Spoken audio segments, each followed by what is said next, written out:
కండ పేగును తెంచుకుని బయటకొచ్చిన పసికందును అక్కున చేర్చుకోవాల్సిన ఆ తల్లిదండ్రులే భారం అనుకున్నారు.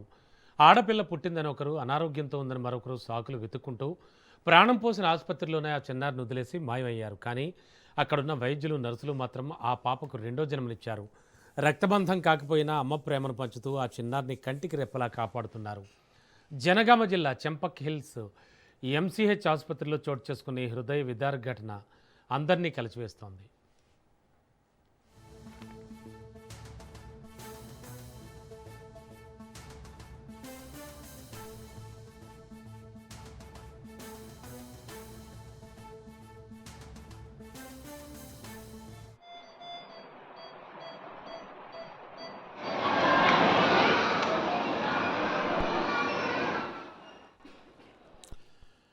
లింగాల ఘనపురం మండలం కళ్ళెం గ్రామంలో ఇటుకబట్టి పనులు చేసుకుంటూ పద్మ, నరేష్ దంపతులకు మార్చి 23న ఆడపిల్ల జన్మించింది. పాప కేవలం 1.25 కిలోల బరువుతో ఆరోగ్య సమస్యలతో పుట్టడంతో తాము వెంటనే చికిత్స ప్రారంభించామని MCH superintendent doctor Madhusudan Reddy తెలిపారు. కానీ దురదృష్టవశాత్తు తల్లిదండ్రులు పాపను సాకలేమని వదిలేసి వెళ్లిపోయే ప్రయత్నం చేశారన్నారు.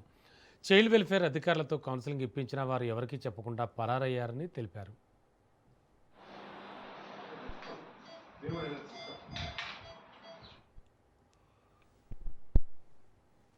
తర్వాత నెలలు కూడా నిండలేదు పూర్తిగా. సో దమ్ము, మొస అట్లాంటి ప్రాబ్లమ్స్ ఉండే ఆ బేబీని మన దగ్గర అడ్మిట్ చేసుకున్నాము. పుట్టినప్పుడు బరువు 2 కిలోలు మాత్రమే ఉంది.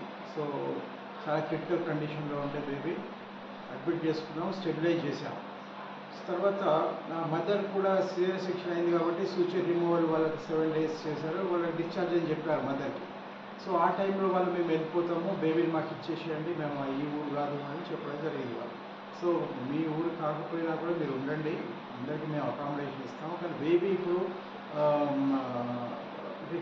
కంప్లీట్ రికవర్ కాలేదు డిశ్చార్జ్ చేయడానికి. సో కాకపోతే కొన్ని రోజులు ఉండాల్సి వస్తుందని చెప్పాము. అయితే వాళ్ళు వినలేదు, మేము వెళ్ళిపోతాం, బేబీని మీరే ఉంచుకోండి, మాకు అవసరం లేదు, మేము వెళ్ళిపోతామని చెప్పడం జరిగింది. సో అట్లాంటప్పుడు మేము ఐసీడీఎస్ వాళ్ళకి ఇన్ఫామ్ చేసాం, డిస్ట్రిక్ట్ వెల్ఫేర్ ఆఫీసర్కి ఇన్ఫామ్ చేస్తే వాళ్ళు వచ్చారు. చైల్డ్ హెల్ప్ లైన్ వాళ్ళు వచ్చేసి ఆ వాళ్ళ పేరెంట్స్తో మాట్లాడారు.